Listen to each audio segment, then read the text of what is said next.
son, Chuck. The Great South Bay was a place of magic. He had grown up around the water, and ever since he was a little boy, he spent much of his free time fishing and clamming. When he finally saved up enough money, he bought his own boat. He always went out by himself.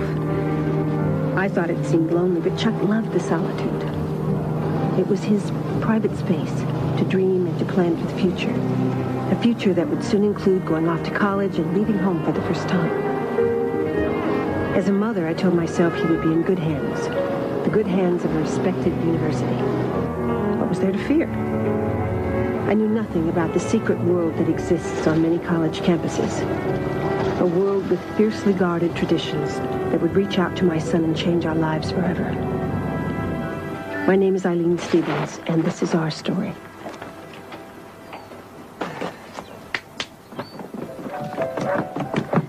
Look what I did in my art class.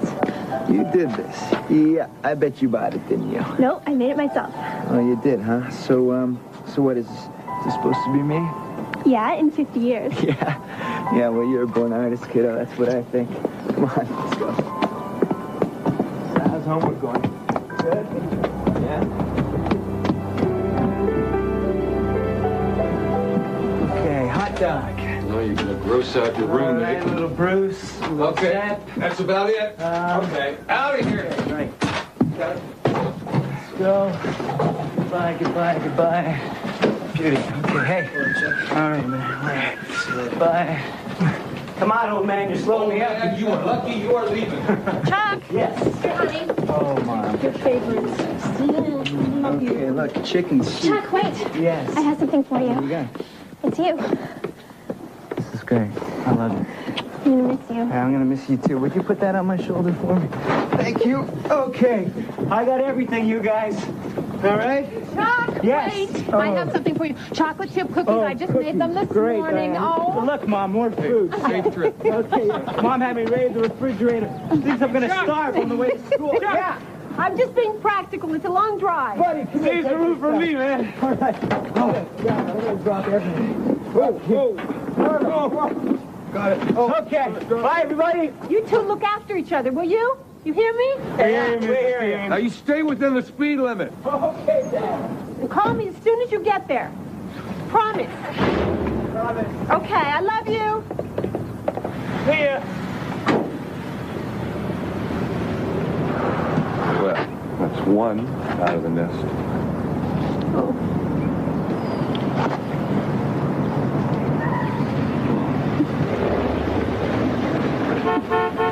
Drive safely. Chuck, if you earn the privilege of becoming a Delta Lambda, the whole world will be at your feet. Oh, yeah, the whole world. So, let me ask you, would this help, give me a chance of making the lacrosse team this year? Chuck, like I said, we take care of our brothers. That's right. You pledge tomorrow night, and you'll have the whole frat house looking out for you. And that means the best and the brightest. And remember, we don't just take anyone. You can't beat that deal now, can you, little brother? It's not. Say yes, and you'll always be sitting with the creme de la creme. Chuck, did you know that Frank was one of the top 10 lacrosse goalies in America last year? Yeah, I knew. What you guys think? My roommate here just likes you guys for your winning personalities? Yeah, I mean, hell, we're stellar guys. Trustworthy, honorable, Decent, dependable. loving, and loyal. Lummoxes. You guys are lummoxes. You said the same thing to me last year. And you fell for it, Frank. So, did you believe it? Yeah, I mean, that's why I became a brother. Do you believe it? Yeah. Yeah, I guess I do. My brother. Chuck! Chuck! Chuck! Chuck! Chuck! Chuck! Chuck! Chuck! Chuck! Chuck! Chuck!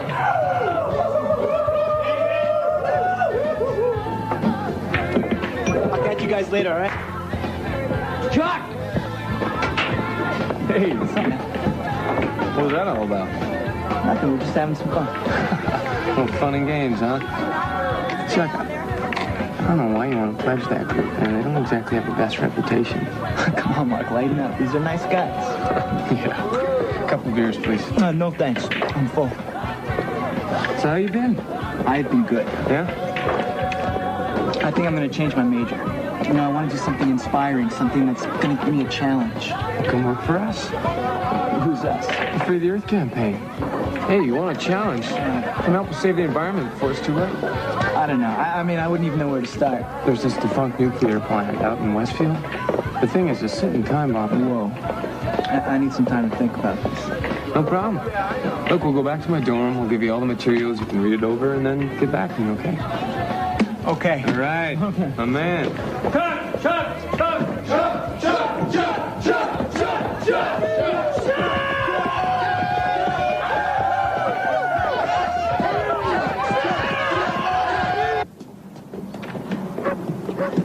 I thought you said you'd be back in 20 minutes. We needed a lot of groceries.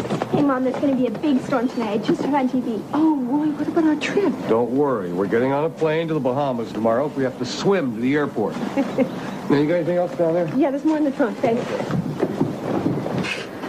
So you all back?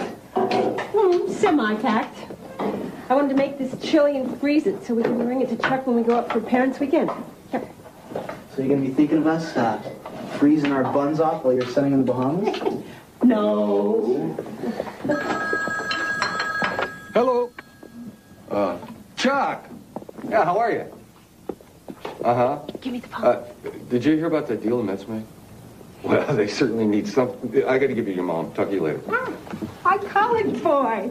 Hi. Is it freezing up there? Do you have enough warm clothes? Do you want me to send you some long underwear just to sleep in? Mom, you're doing it again. I know. I'm nosy and I'm an egg. It's okay. You wouldn't be the same if you didn't ask all these questions. What are you doing? Get off the phone, will you? I'm on with my mom. Go do something. Let me talk to Mom. Chuck, what's going on? Well, nothing. My roommate's just goofing off. Listen, Mom, what I wanted to tell you. I got this history teacher, and his course is changing my life. I mean, I keep hearing about all these people that made a difference just because they cared. It's got me so fired up right now. I changed my major because I know what I want to do. I want to teach history. Oh, that's great. Chuck, I got some bad news. You've been blackballed. What? The membership voted. Some of the guys didn't think you'd fit in, and you're out. Sorry. Sorry, Chuck. Chuck, are you still there? Yeah, Mom. I can't talk right now, okay? Surprise! Joke's on you, Chucky boy. Congratulations. I don't get it. You're in, man. All of us want you. Let's go. Come on. Come on. Hold on. Mom, I gotta go. Look. Say, I love everybody, and I miss them, and have a good time in the Bahamas. Well, whatever he's doing, it sounds like he's having fun. Welcome to our room. Woo! All right, where are we going? Hey, you gotta trust your brothers, right? Yeah, trust is the name of the game. All right. Spin around. Very trusting. Open your mouth. Yeah. I can't drink that, man. Hey, don't stop till you drop, Chuck. Oh, 20 after 1. How did it get to be so late? Time flies when you're having fun. It's a raining storm outside, and tomorrow I'm going to be wearing this. Oh, my.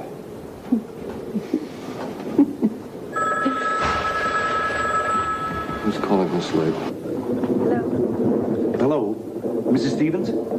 I'm Dean Braden, Dean of Student Services at Crawford University. Your son, Charles. Chuck. There's been a terrible tragedy. I don't understand. Eileen, what is it? You can't be talking about Chuck. I'm terribly sorry, Mrs. Stevens. Your son died in an accident tonight. No. What's happened? No. What is it, Eileen? Was it... Nothing. Is there an accident?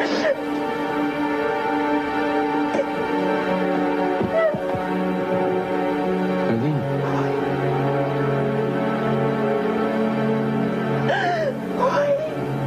Eileen, tell me, what is it? Chuck is dead. Dead? He said Chuck is dead. Tell me he's not dead. My son, no.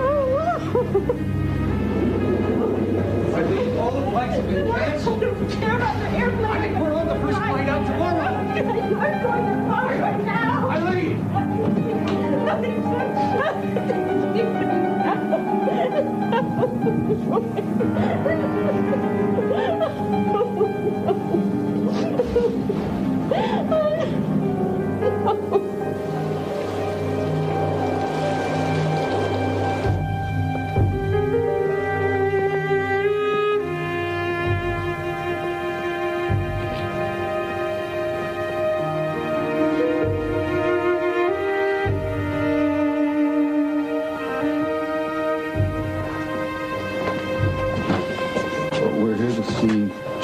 Snowfall? He's a student from Crawford. They said he was brought here. I'm sorry, no one's allowed inside. We're his parents, and we want to see him now. They told us at reception to come here. Can I have your names, please? Roy and Eileen Stevens. Stevens, I thought it was the Stencil boy you wanted to see. It is. He's my son from a previous marriage. Sorry, because of the way he died, he's undergoing an autopsy.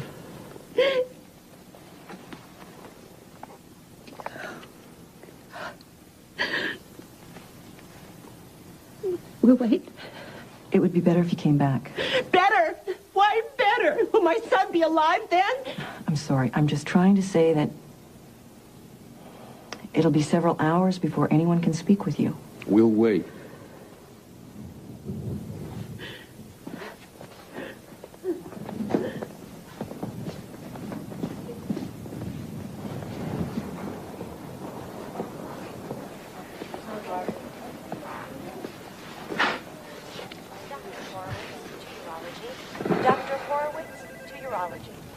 There's no one here from the university. I can't find anyone to talk for the hospital.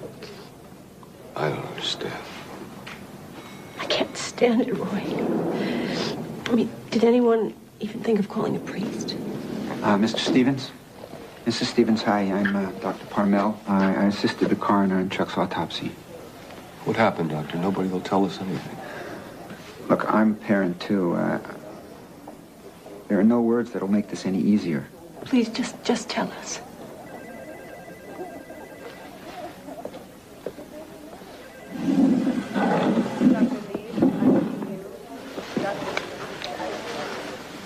Now, it'll be a few weeks before the final tests come back, but it appears the cause of death was acute alcohol poisoning. What are you saying? In layman's terms, your son drank a lethal amount of alcohol. I don't know how he got it down his throat. Are you telling us that Chuck drank himself to death? Yes, I am. Well, he either passed out or he was put to bed on his back to sleep it off. His lungs filled with fluid beyond their capacity. He literally drowned in those fluids. That's not Chuck. Chuck wasn't a drinker. In my opinion, Mrs. Stevens, it wasn't your son's experience with alcohol that killed him. It was his lack of experience. He never had a chance. He couldn't tolerate what he'd ingested. His body went into shock and his heart stopped. A couple of beers, that's all I ever saw him drink. That's the problem with those fraternity hijinks. They never know when to stop. What fraternity? What are you talking about, Doctor? What'll it take? Another innocent boy killed before the university does something? I know I'm not supposed to tell you this, but I believe that what happened to your son was nothing short of manslaughter.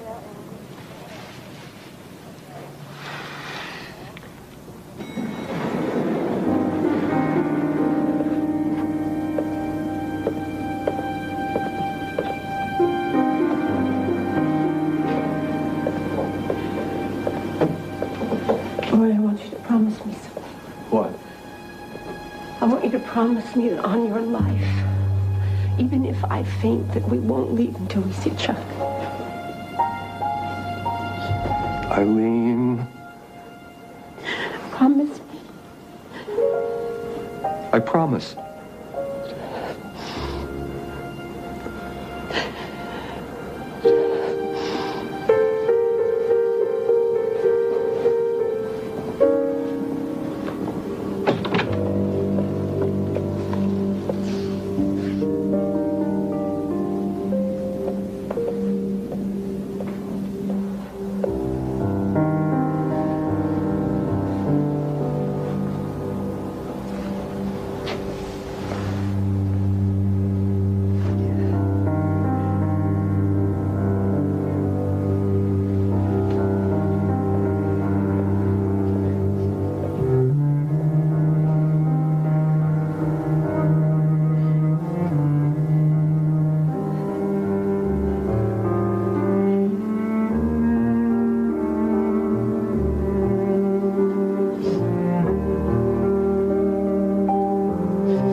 I love you, Chuck. I love you.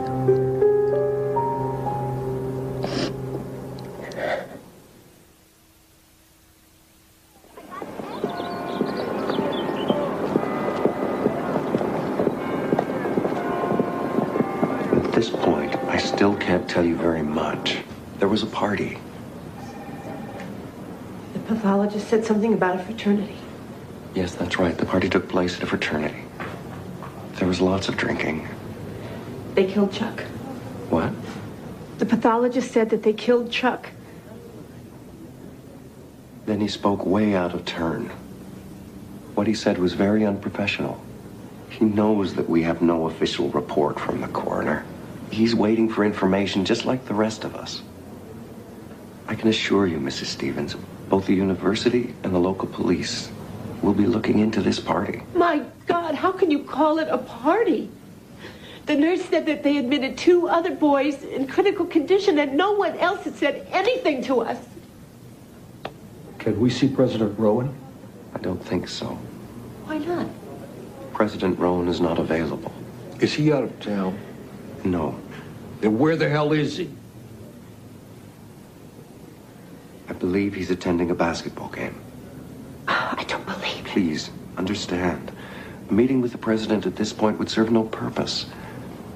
He has no further details. It would be futile and frustrating for you to hear him repeat what I've already told you. You mean the president doesn't know what's going on in his own school? As I said, there will be a very thorough investigation. I apologize I can't tell you any more. But again, I assure you, we're doing everything we can. You both have my word that I will share with you every piece of information as I receive it. Your word. My word.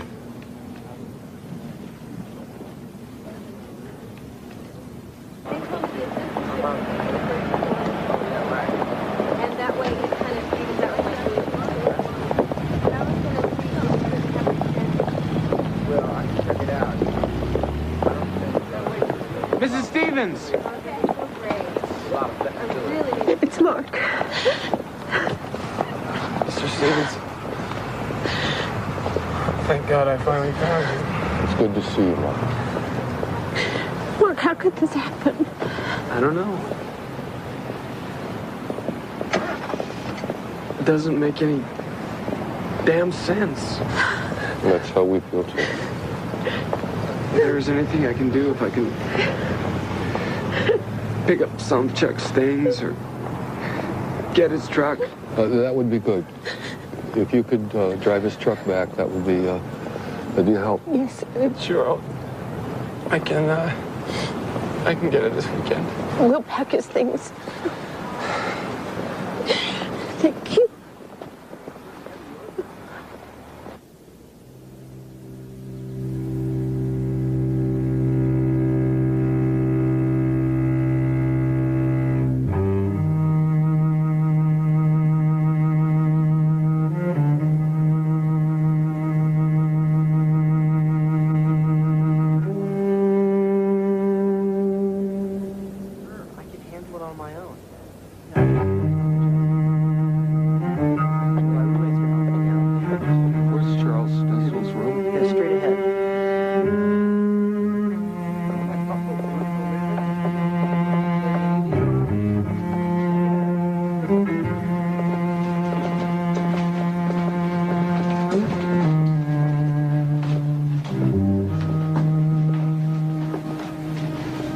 Hi. I'm Jeff Lanier.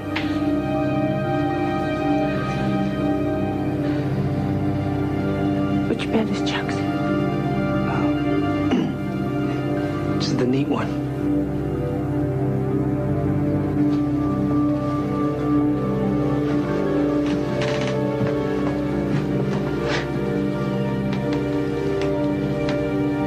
You're Chuck's roommate? No, sir. No one's been able to find him.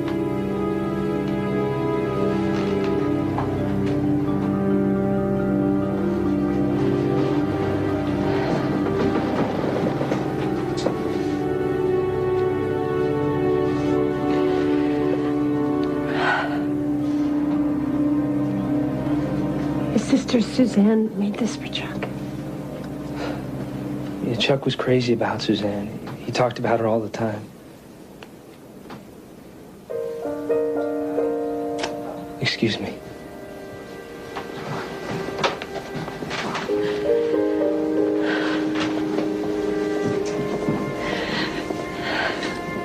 What happened to him, Roy?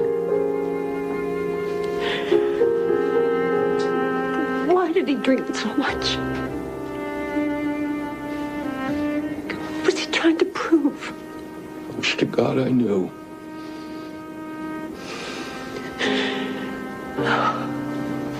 I don't think we're going to be able to dress Chuck in his favorite red hat, honey.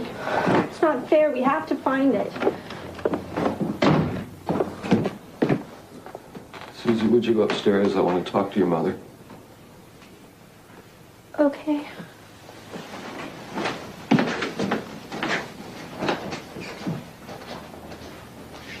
Wait till you hear this.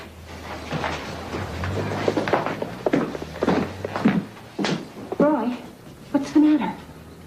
My brother called from the precinct. Rumors are flying all over the place.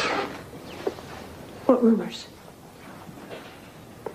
He and a couple of the other officers have been making calls.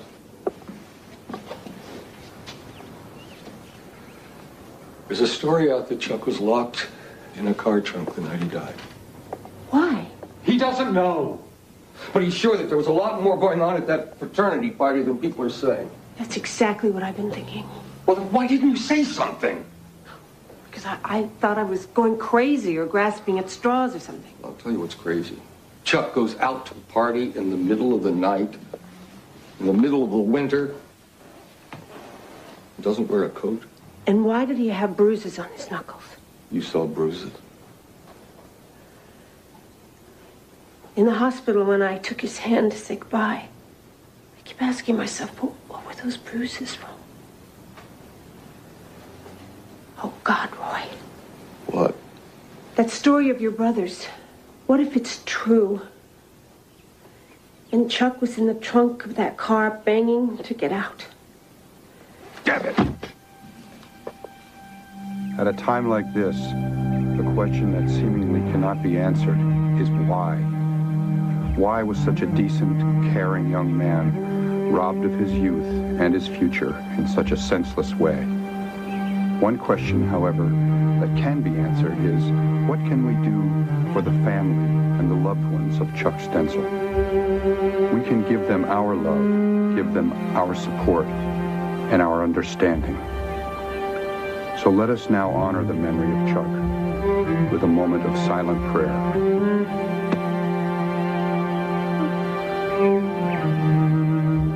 Look at this.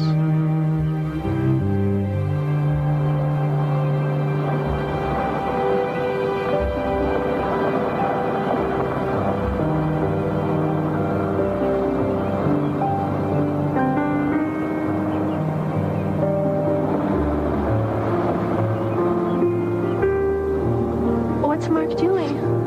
Who are all those people? The local clammers Chuck worked with. They loved him. Chuck would have loved this. No, Dad. I think he would have.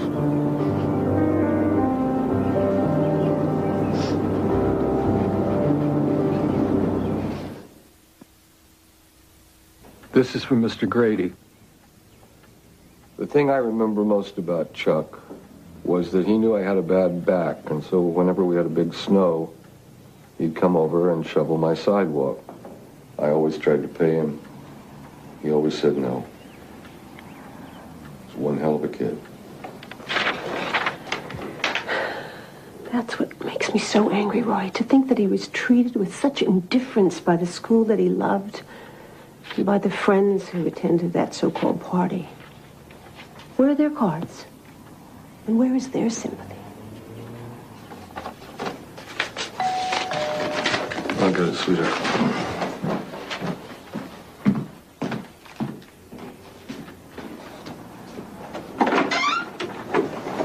Can I help you? It's really hard for me to face you right now.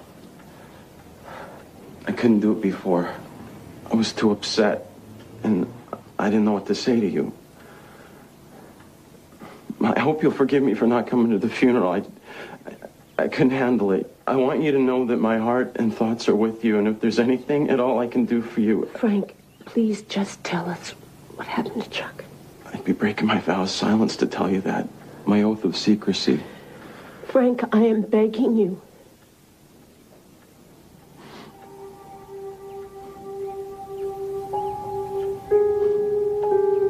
Chuck died being hazed into Delta Lambda fraternity. Hazed? It's the stuff we do as part of the initiation into the fraternity. The thing is, we all agreed not to get in touch with the family.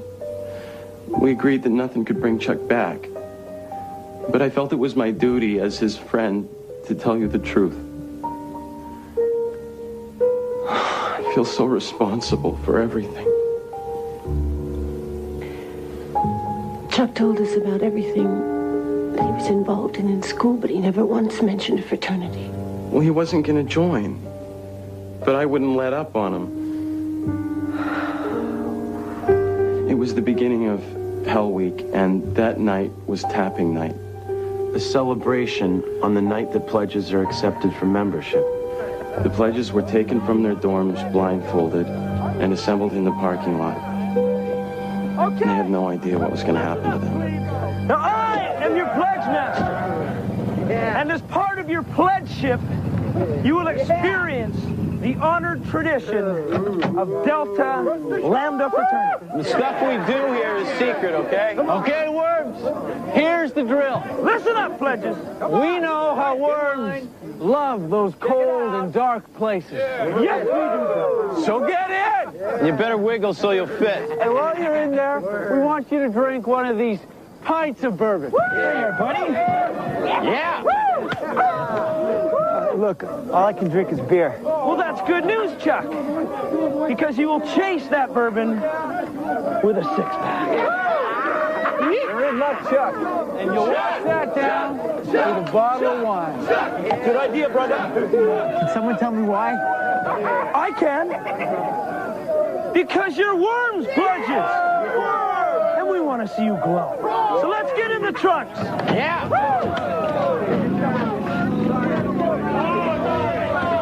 Watch your heads. Yeah. The cars drove around for maybe a half hour with the three pledges locked in the trunks. And when they got back to the fraternity house, the trunks were finally open. Hey, Worm! It looks like Chuck's the winner. Come on, let's get out of here. Come on, let's go outside. Come on. Whoa. Come on. How come he's not getting up? Hey, Chucko, you're not playing the game right. Man. He gave you that mixer so you'd lose it. That's the joke, get it? Come on, Chuck. You gotta get up and go to the head of the class. Hey, give me a hand. He's really passed out. My word of honor. No harm was ever intended. We'd all been through it and nothing had ever gone wrong before. Frank, give me a hand, would you? Come on. I thought a shower would wake him up. They're passed out all over the place. Best we can do is let them sleep it out. Hey, boys. I was Chuck's sponsor, and I was supposed to be checking on him every 15 minutes. But I went downstairs to the bar room and continued to party. There were drinking games, and it got out of hand. I got really drunk and I passed out.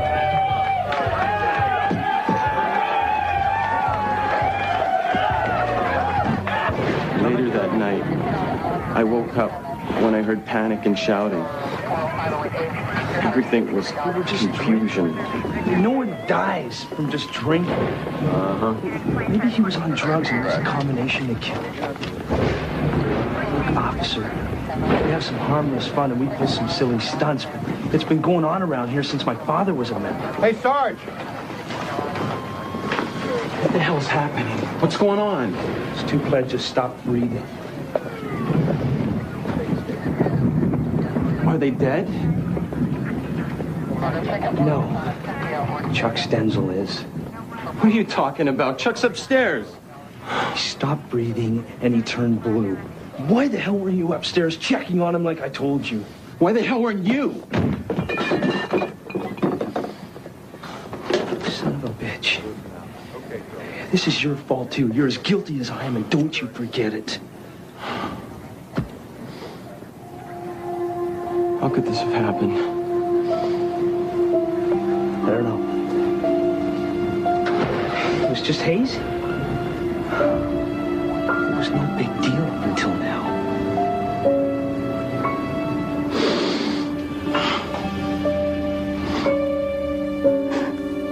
You have every right to hate me. I hate myself. Frank, we don't hate you. No, son. It was courageous of you to come and talk to us. No one else has. Dean Braden, he put us in a really tight spot. He gave strict instructions to the president of our fraternity. He said, as long as this is under investigation, you are not to comment on the incident. So the president told us all to keep silent.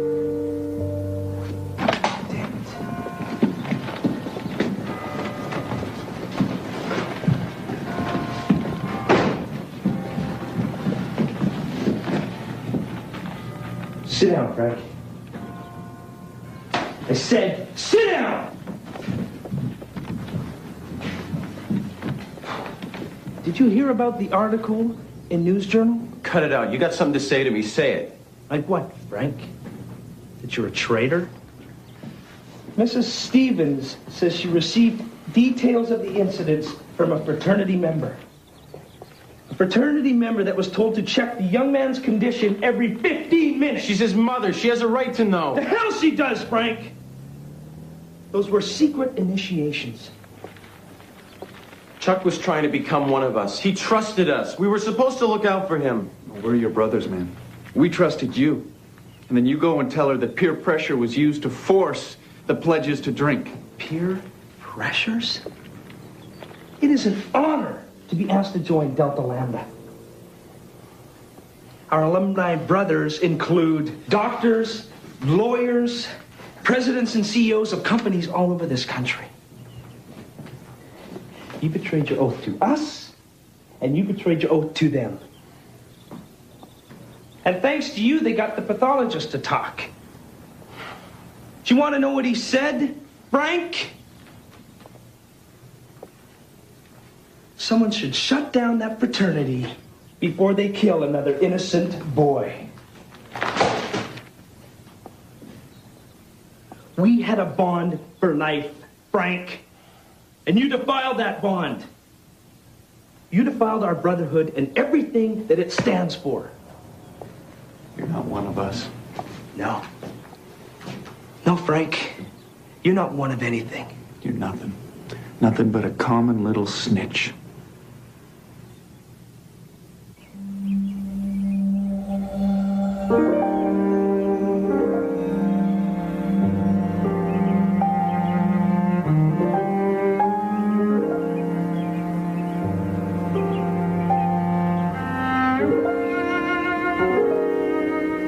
Remember when Chuck stayed home for the fall semester to pay for his tuition? I do. Remember how I nagged him about how important education was? I think nag's a little strong. I said, get back. Don't postpone college any longer or you regret it. God help me, Roy. Did I send him back to die? No, Eileen, you didn't. There's nothing either of us could have done to prevent this.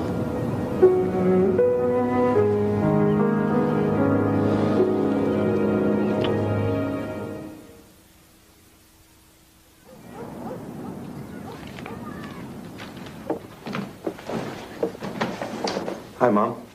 Oh, hi, sweetheart. Where's Scott and Suzanne? It's Monday. Scott's got basketball. Suzanne's got gymnastics. Oh, right, I forgot. Yeah, you're always forgetting. There aren't enough hours in the day anymore.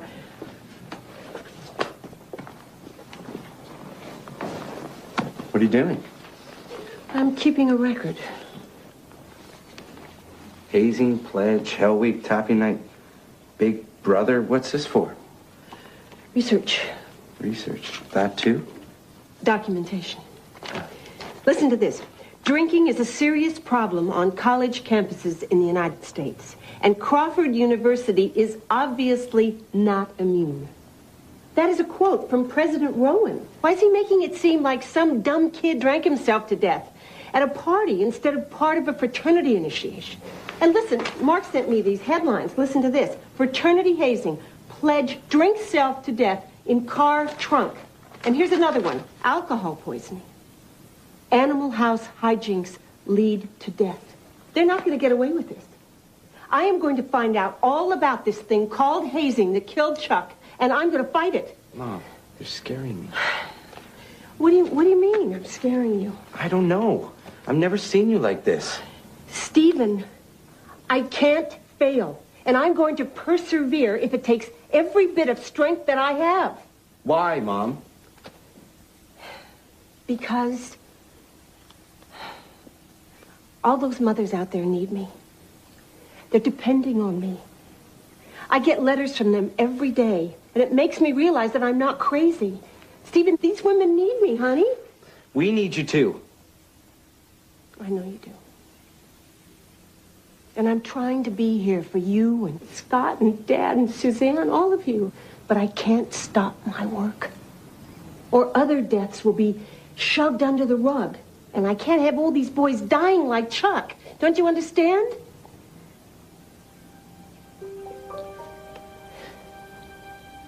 Please, I just want to ask you some questions about the night Chuck died. Look, Mrs. Stevens, I've told you everything that I know, all right? I'm sorry, I gotta go. Break.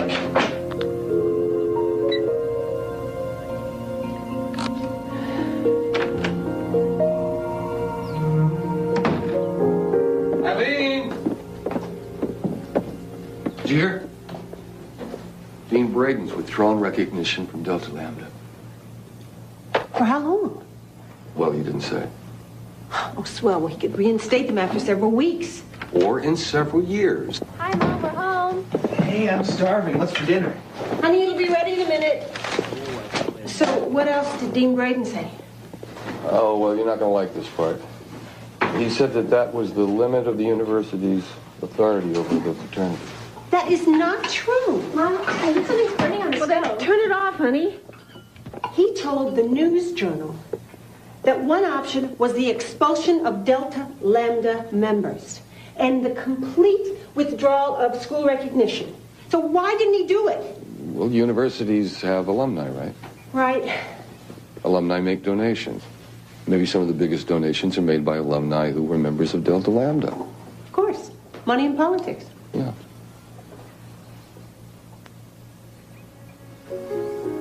Eileen. What?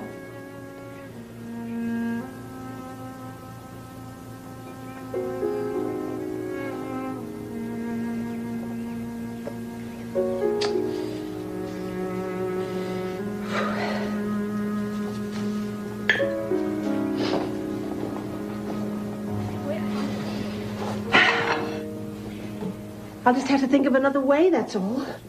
I finished all the thank you notes. Now I'm going to write letters to anyone that I think could help me ban hazing. Eileen, slow down. I told you something was burning. Well, it looks like a hockey puck. Honey, would you call Gino's and order a pizza for us? Huh? I had pizza for lunch. Look, tomorrow I'm going to write letters to all the reporters who covered Chuck's story and to all the faculty who sent us sympathy cards. More letters, huh, Mom? Yes, and I'm not going to stop until I get results.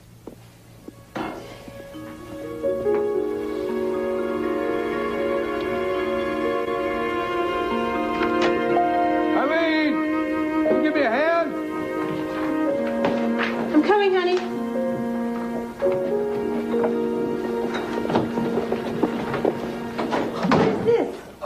Well, I found it in a dumpster at work. I thought maybe you could use it. You bet I can. Wait till you see this. Well, what's that?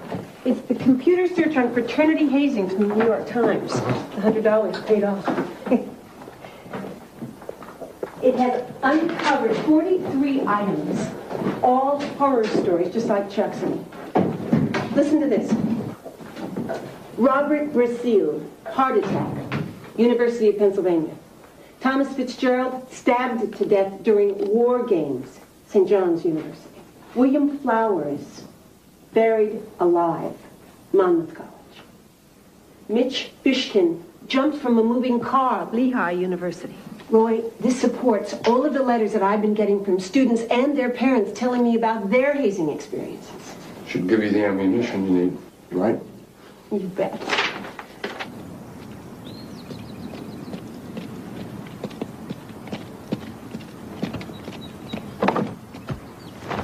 Mrs. Stevens! Mrs. Stevens, can I talk to you a moment? Who's that? It's a reporter. Mom, we have to go now or I'm going to be late. If I could just get a statement from you. I'm sorry, but I have to drive my daughter to a gymnastics Well, class. just briefly, if you could give me your reaction to the investigation that was just concluded in the death of your son. Concluded? Mom, come on.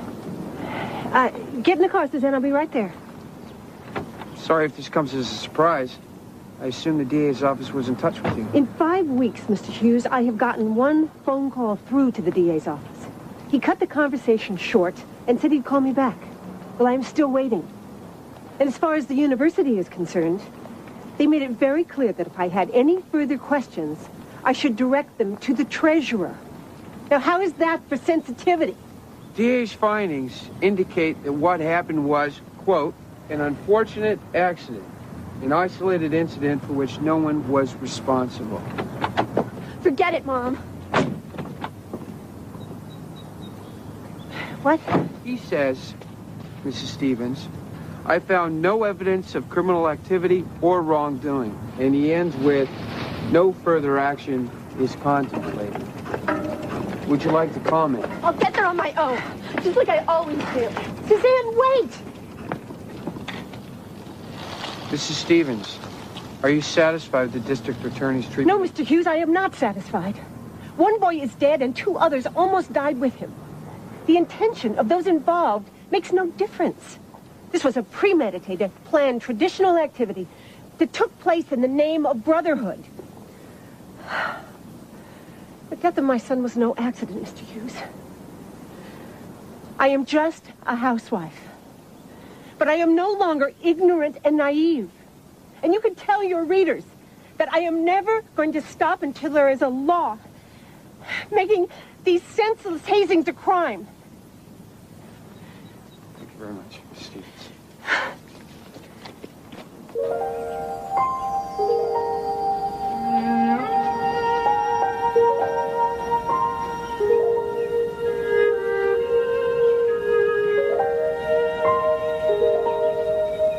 Suzanne? How did you find me? You weren't at your gymnastics class and your friend Lori thought you might be here. I want things to be back the way they were. Why do you have to talk to all these strangers? I'm sorry about the reporter, honey, but he told me some very important things. Suzanne, one of the reasons I'm doing my work is I want everyone to remember your brother. Does that make sense? Mom, you know why I come here so much? I'm afraid if I don't, I'll forget Chuck. Don't forget Chuck. But what if I do, Mom?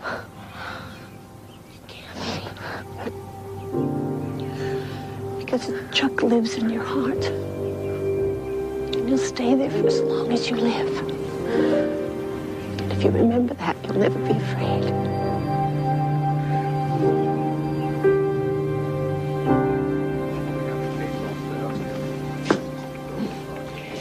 Did you tell them that you're my lawyer?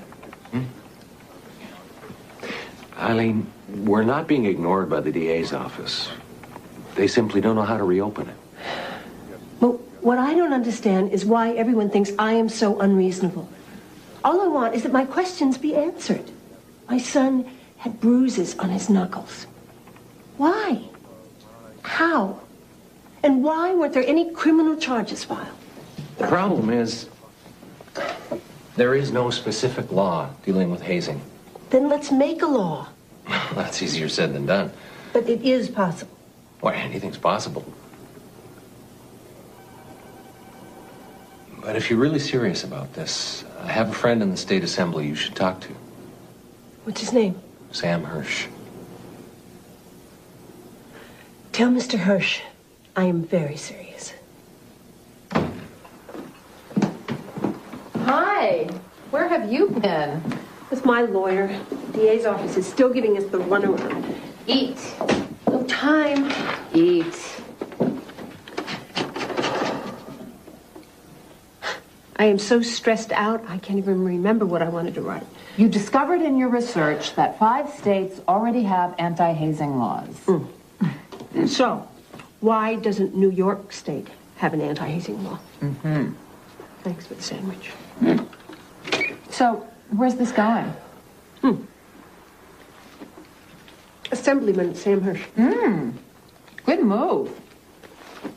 He's a reformer. He gets things done. I know. I did my homework. I just hope I don't get tongue-tied when I make my case. Who's paying for all this? Chuck's tuition refund, but it's almost run out. Maybe you should sell some things. The garage is almost bare. Not exactly. Look, let's not get into that, okay? Eileen, who uses the clam boat? And Chuck's pickup is always breaking down. Roy drives the truck, and Scott uses the boat. Are you sure they want to? Or are they just trying to make you feel good?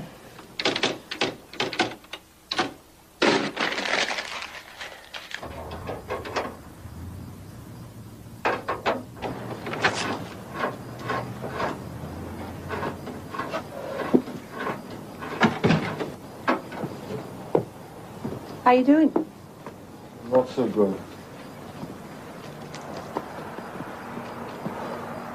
Roy, do you think it's wrong for me to want to keep the pickup and the clam boat? Well, they both require a lot of maintenance. They're old, they break down all the time. But I suppose that's no big deal if you love working on them. But you don't. Well, not Chuck. Neither is Scott. Now, he's never going to love clamming the way that Chuck did. He works on that old boat, and he gets frustrated, and then he feels guilty. He told you that? Well, why didn't he tell me? Probably for the same reason that I don't tell you what an oil-dripping nuisance this old pickup is. It's a tough call, I think. He is so concerned about your feelings that he doesn't pay much attention to his own. I'm afraid that's happening to me, too. Roy, I don't want you to protect me. If I have hurt you with the children, I want to know about it.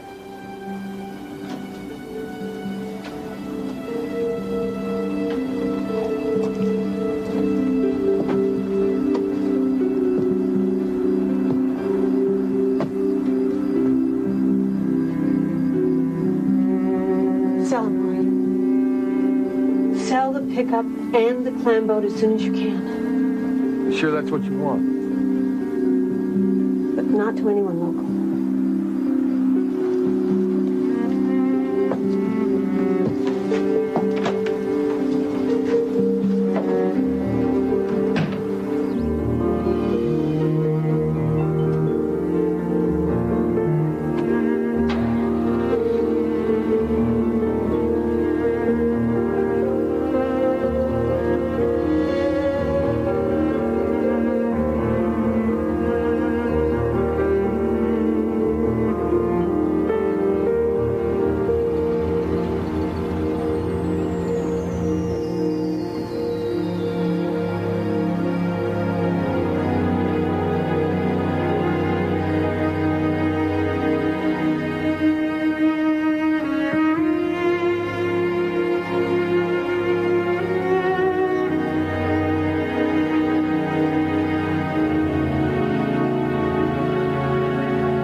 God,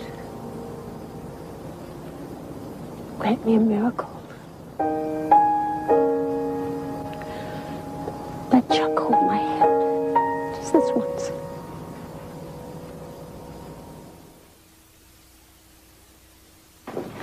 We filed a civil suit against the university and the fraternity and its officers.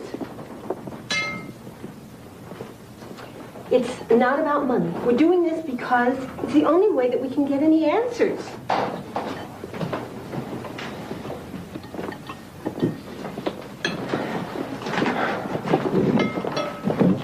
Grandma Stenzel thinks that I should name my organization Chuck. C-H-U-C-K. What do you think? What do the letters stand for? That's exactly what I asked her. She said it would come to me. It hasn't. Have you decided on the goal? To document death and injuries related to hazing, enact an anti-hazing legislation. Just give it a rest, Mom. I mean, come on, this is supposed to be your birthday. Hey.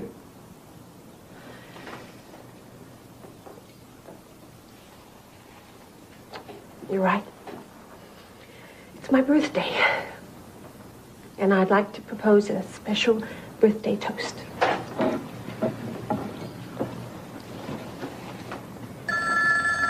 Hold that thought. I'll get it.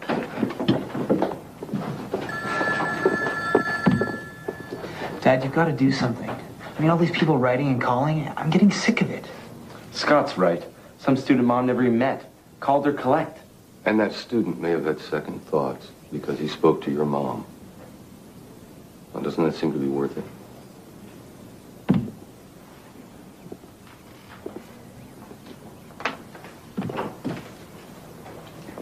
What's wrong?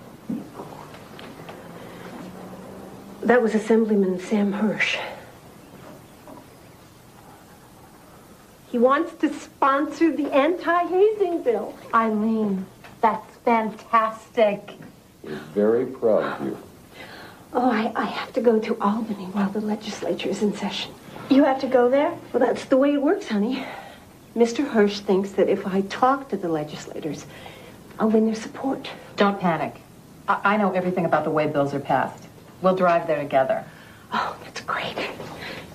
My mom, the lobbyist. Pretty good. Here. What's this? Your birthday present.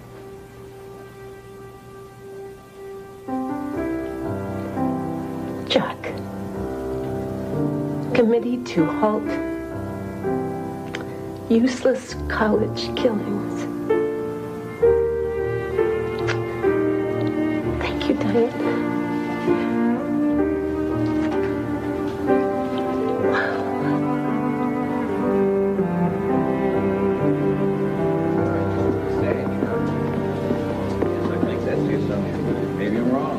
Excuse me? Excuse me, I only want 5 minutes of Senator Wilson's time. Oh, I'm sorry. The senator has appointments all day. Well, is it possible to schedule one for me? My name is Eileen Stevens. Oh, I wish I could, Mrs. Stevens. It's just that first you need to leave your material, and then if the senator is interested, he'll contact you. I left a packet of our information last week. Oh, I'm very sorry. Maybe I could find it and place it at the top of the pile. Stevens.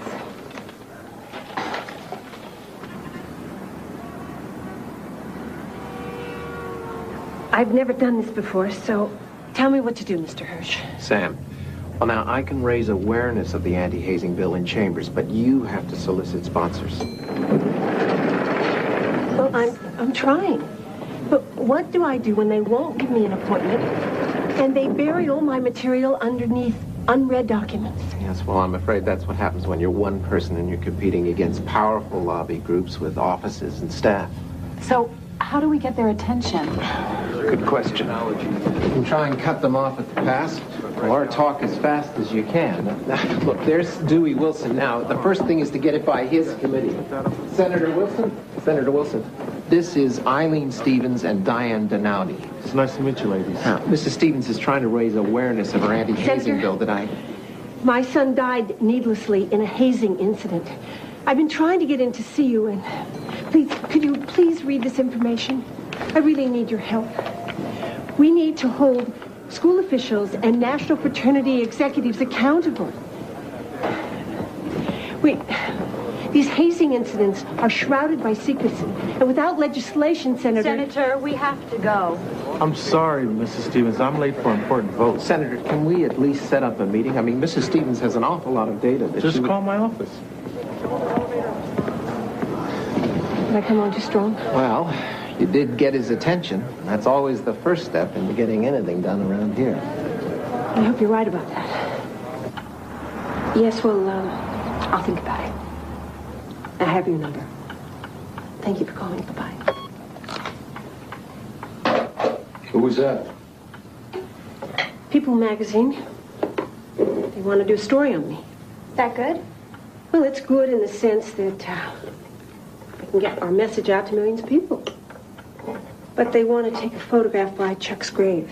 Well, what's wrong with that? Well, nothing. It's just that Chuck's gravesite is a very private place for all of us.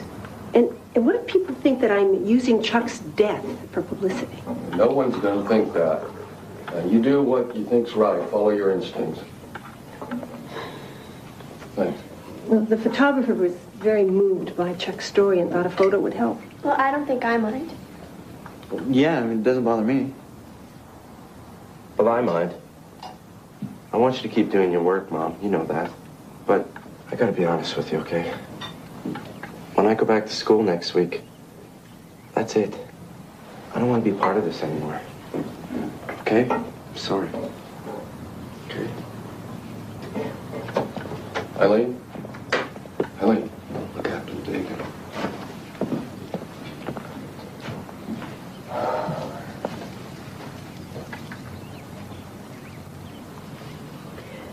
I just want to do what's right for all of us.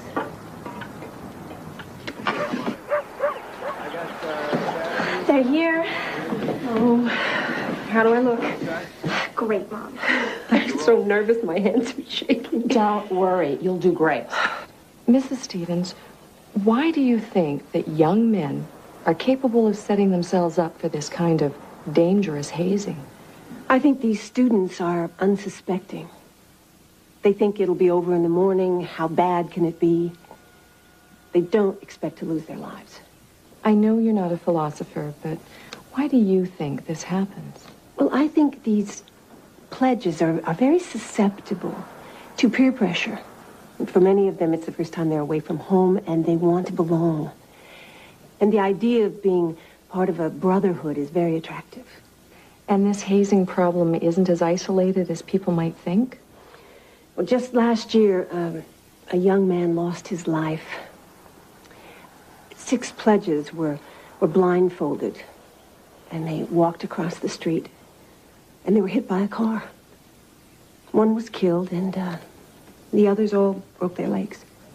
They were holding hands, and they were chanting, "Trust your brother. Trust your brother." The blindfold signifies blind trust. My son, Chuck, had blind trust when he put himself in the hands of his fraternity brothers. The same blind trust that I had when I sent him off to college, where I thought he'd be safe. She's doing great. A year ago, who would have thought that I'd be guest speaker at a university? Yeah, I know. Roy, isn't St. Christopher's just a short drive from Crawford University? Yeah, it's about 20 minutes. Well, that means that members of Delta Lambda could come over. Oh, yeah, they could, but then you get a chance to talk to them. Isn't that what you've always wanted? Yeah, not like this, not in public where I can make a fool of myself. Eileen, millions of people just watched you on that TV show. That's right.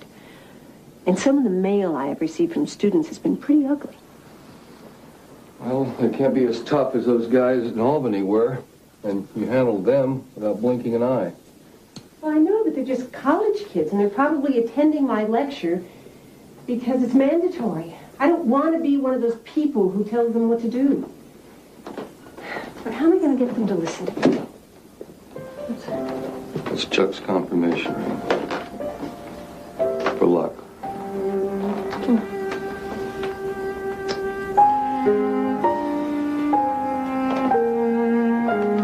You're a mother. You start with that.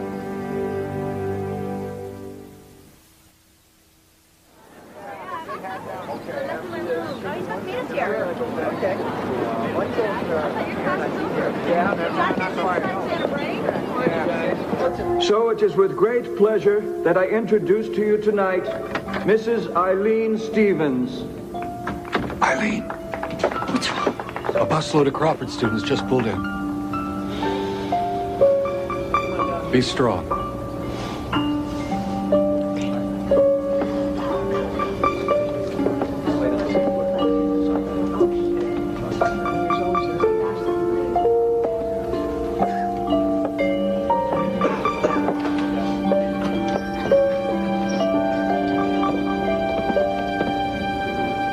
I'm speaking to you as a mother who saw her son compromise his dignity, be less than he should be by simply not thinking. I wouldn't want your mother nor your family to go through the pain and the devastation that we have.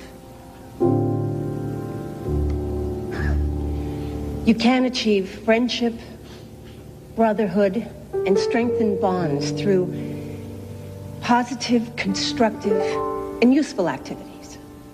I am not anti-fraternity. I am anti-hazing, anti-abuse. Chuck's death has not been my only nightmare. I understand that my son died because something inside of him wanted the company of the Delta Lambda fraternity brothers. I realized that had he lived and become a brother, he too might have hazed and might have, in turn, sacrificed some other mother's son. That's why I'm here tonight. I have no vendetta. I only want to educate. If you have any comments or questions, I ask you to share them. Yes? I represent a group from Crawford University.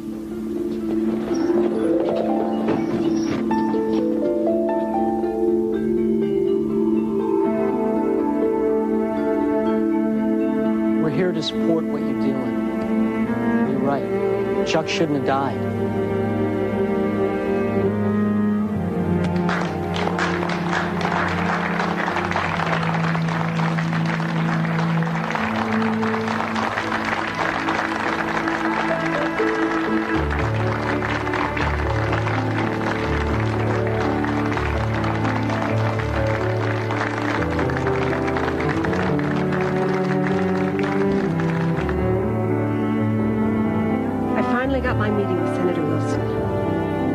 He was not responsive, but the more I talked, the more he listened.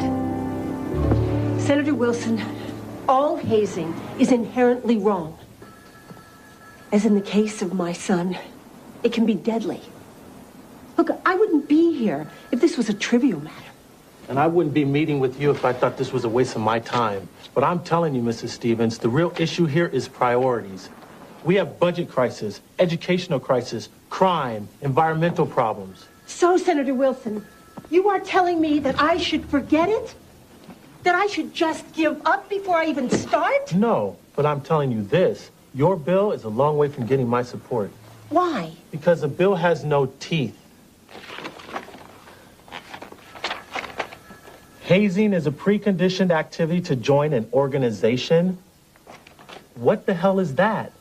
It's filler, words with no bite.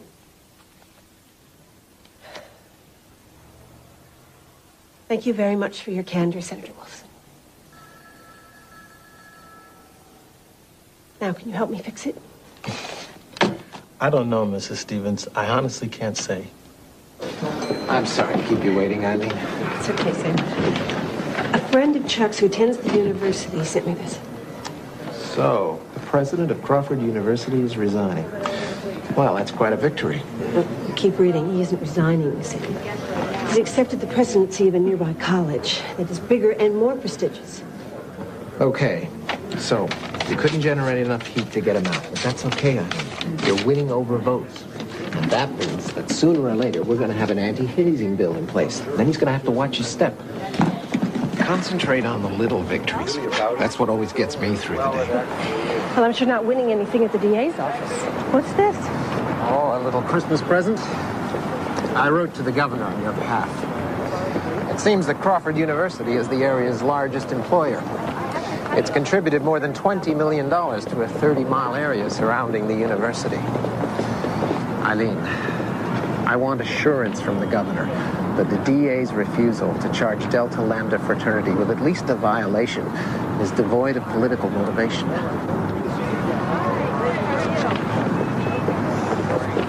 More letters? More fan mail. Your TV appearance certainly created quite a stir. I don't believe this. This has got to make close to 4,000 letters. What on earth are you going to do with them all? Answer them. Oh, Eileen, you are already Chuck's chief executive officer, secretary, and PR person. You have to get some help. You need members, chapters, delegate some responsibility. I can't. Most mothers want to abolish fraternities and sororities. I just want to work within the system to change their attitude. Okay, well then you have to start asking for a speaking fee. You know, these places should be paying your expenses too.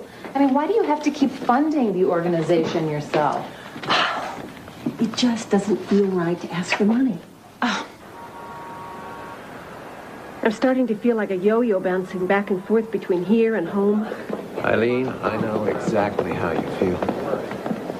You know, when I first came to Albany, it put an enormous strain on my family.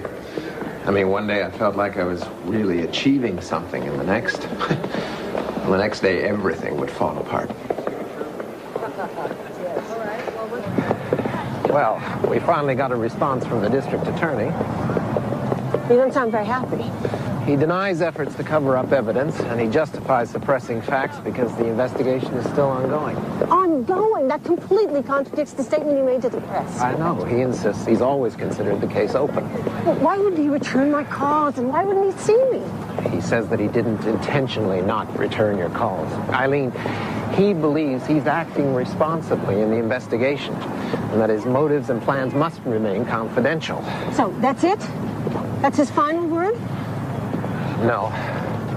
He also says there's no reason for anyone, you, me, the press, or the governor, to conclude that he's not doing his duty. Well, how does he explain the pathologist statement about Chuck being killed? Well, according to him, he says it was spoken informally, without legal foundation or a full grasp of the facts. The truth, Sam. Where does that leave me? I'm afraid it leaves you back at square one.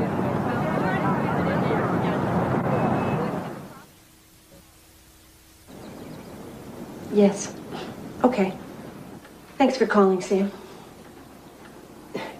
Yeah, I'll try.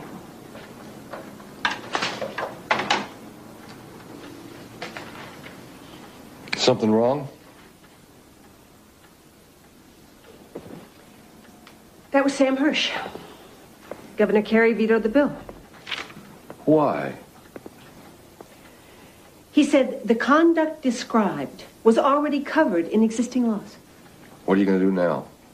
Go back up to Albany and start all over again if I have to. The fraternities are about to gear up for Hell Week. And if we can revise them and Little did I know that at that very moment another tragedy was beginning to unfold in upstate New York.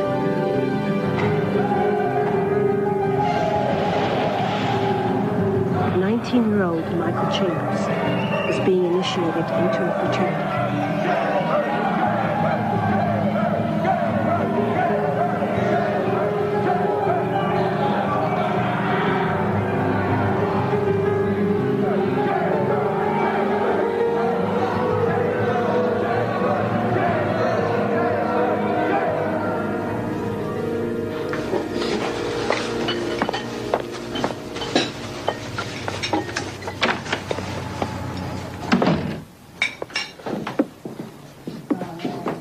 Where's Mom? Her plane was delayed. There's engine trouble in Atlanta. I hate it when she flies. Me too. Why can't you just stay home like every other mom? She'll be home in a couple of hours. Can I get you some dinner, Roy? Oh, would you please? Thanks. Wish I was away at college. And I wouldn't have to keep you thinking about what was going to happen to Mom while she's flying off to Albany and you're driving to Timbuktu. Nothing is going to happen to your mother. How do you know? Chuck went away and he didn't come back. Susie, I understand you worrying about your mother, but you can't let it make you afraid of life. I worried about you the first time you got on your bicycle and rode off. I worried about Scott when he first got his driver's permit. But then I remembered about these wings that we've all got to test out. And I was very proud of your independence. Just like I'm proud of your mother's. The only good thing about sitting in an airport for 2 hours was it gave me a chance to rewrite my next speech. Did Roy tell you that next weekend I'm going to address a national fraternity for the very first time? No, that's great. Well, it's hard to make them understand how dangerous these stunts can be without antagonizing. Well, if anyone can get through to them, it's you. Thanks for helping us out tonight. That's what friends are for.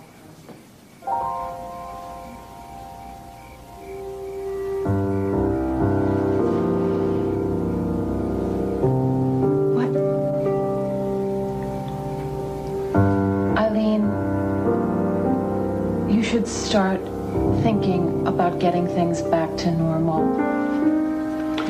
Normal? I think you need to spend more time with Roy and the kids. I'm giving them as much time as I possibly can, Diane.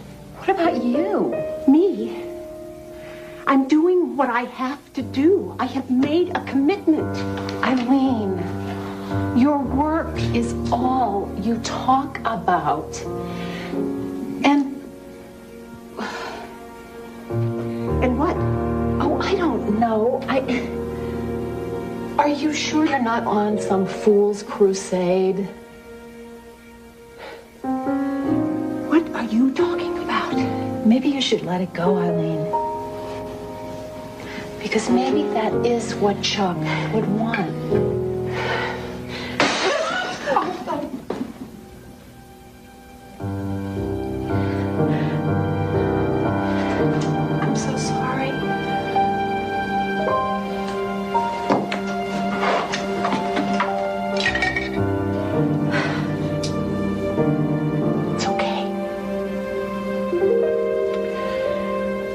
I think that Chuck would be proud of the work I'm doing. Because he wouldn't want it to happen to anybody else.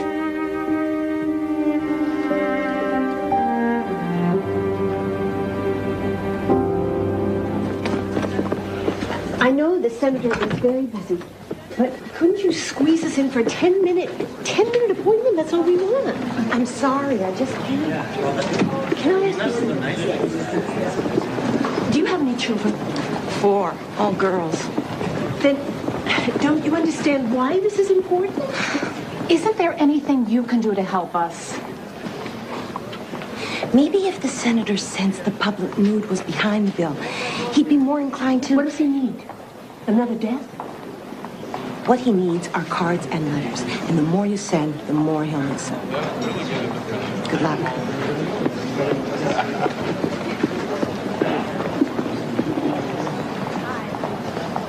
Okay. I know that look. I had a great idea. All those letters we got from the television appearance. Right. Everyone wanted to know what they could do to help. So why don't we ask them to send letters to the senator to urge him to support the bill? That's a great idea. We'll buy hundreds of postcards. We'll stamp them. We'll address them. Whoa, hold on a second. Well, how else are we going to get them to send them in? Huh?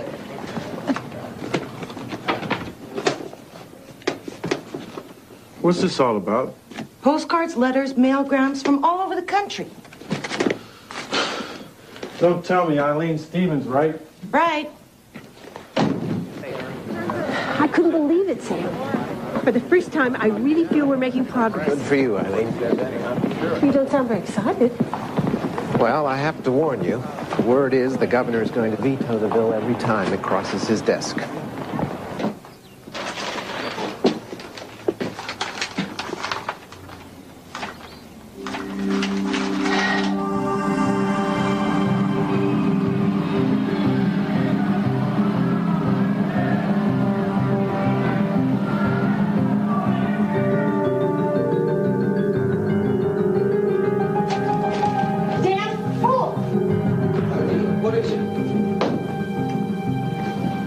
They're right. The work I am doing is useless, absolutely useless. What are you doing?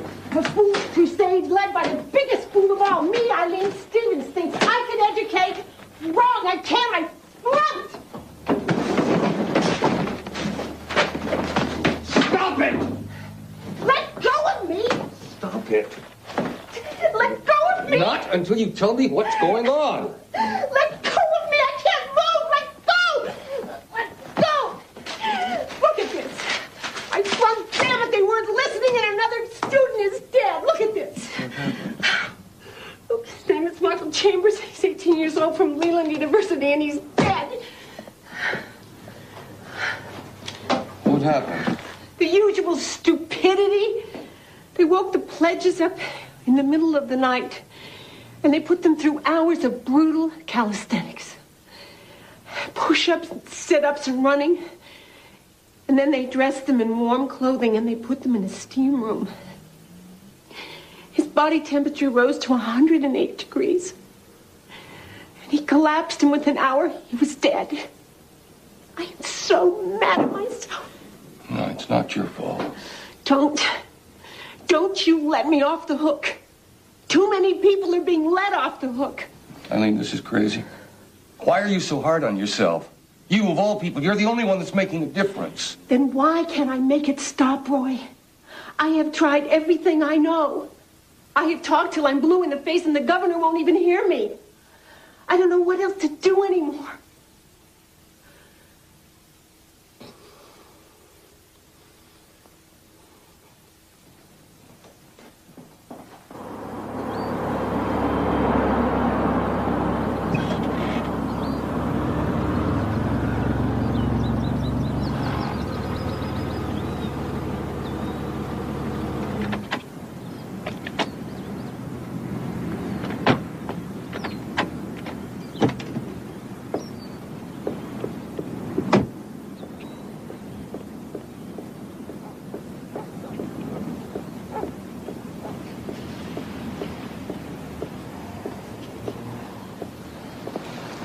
Excuse me.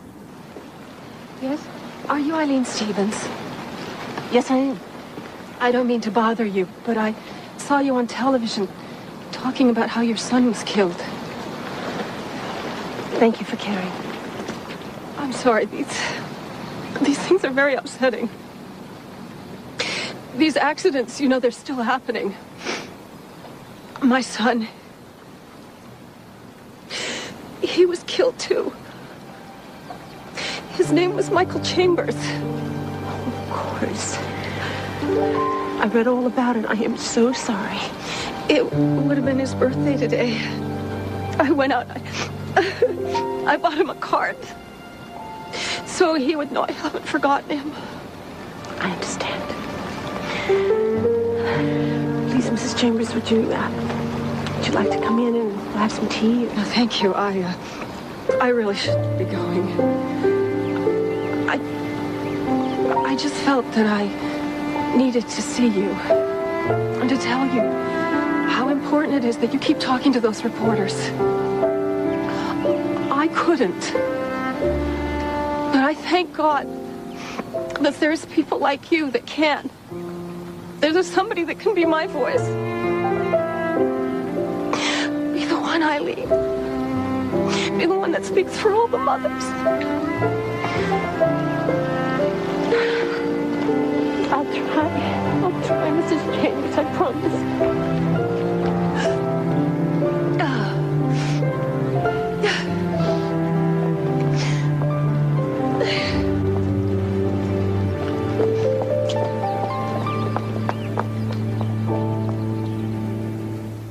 I can't tell you how many times I have been told that hazing on college campuses is a non-issue. It's a trivial matter compared to all the other problems that we have in our society.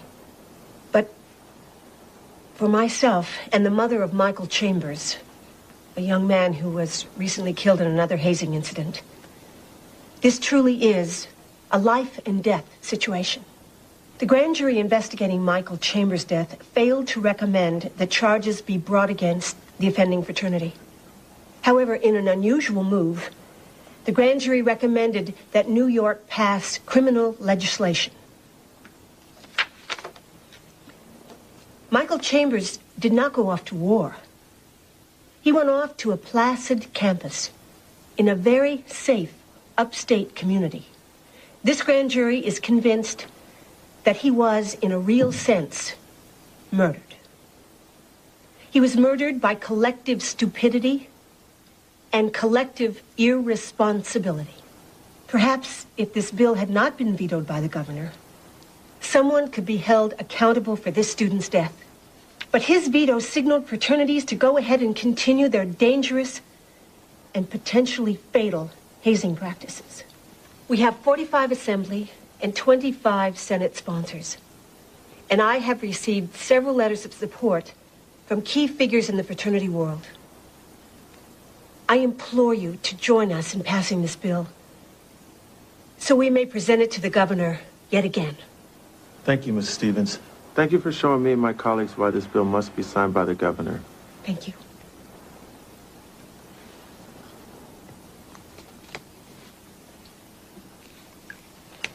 Senator Van Horn. Senator Van Horn votes yes. Senator Wilson.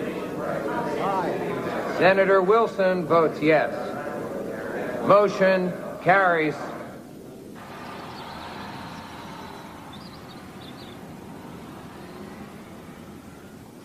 Remember, Eileen, if at any time you're too uncomfortable for this, just excuse yourself and leave. These are pre-trial depositions, and you're not required to be here. I have to be here. I want them to see me when they talk.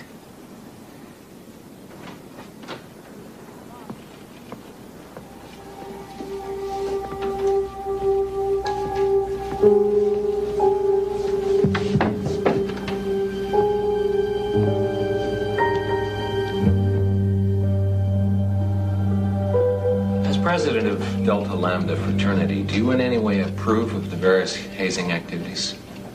It was part of the tradition, handed down from year to year. But you were a very active participant that night, were you not, Mr. Lanier? I was there, if that's what you mean. And you saw Chuck Stenzel get out of the trunk? Yes, sir. Was he intoxicated? I couldn't tell. Why not? Some of the other guys were vomiting, and I was watching them. Was Chuck unconscious?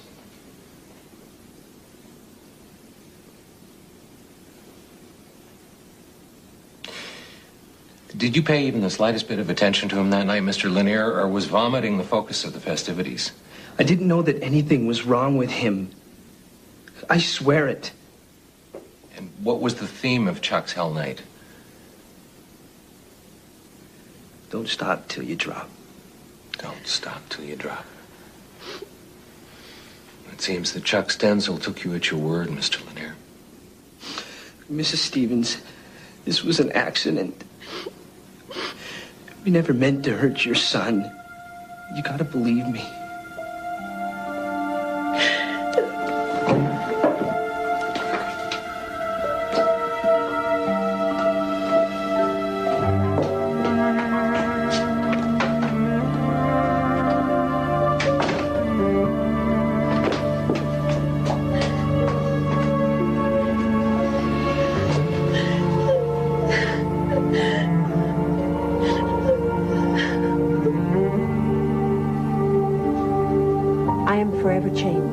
Like the young men from Delta Lambda fraternity who were there the night Chuck died.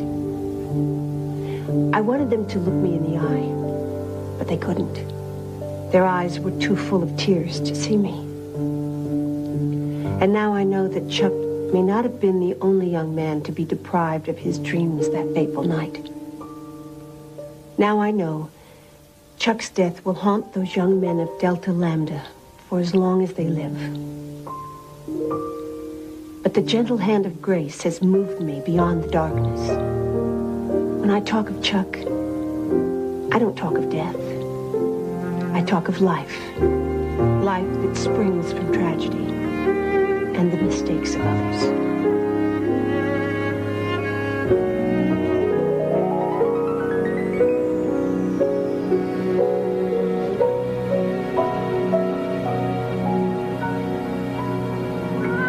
Mom, you did it. Play. Congratulations. What happened? What's the matter? The governor signed the bill. Oh.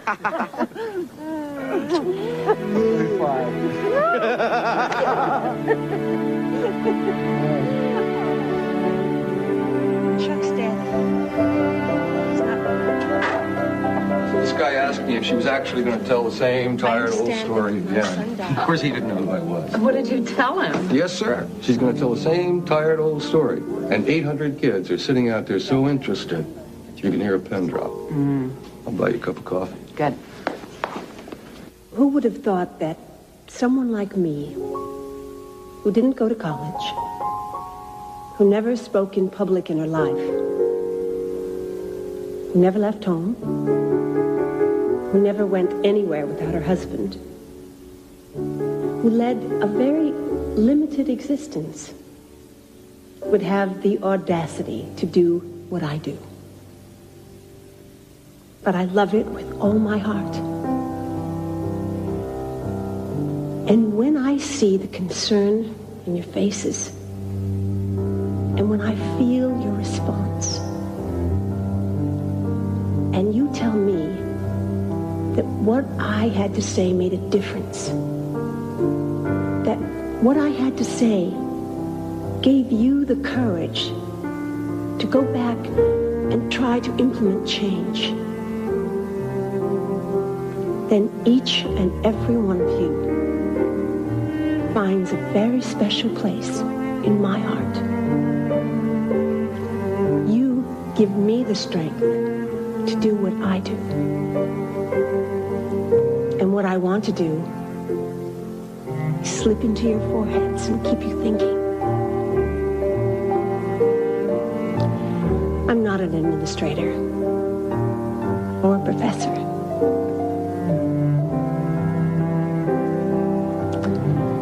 I'm just somebody's mother.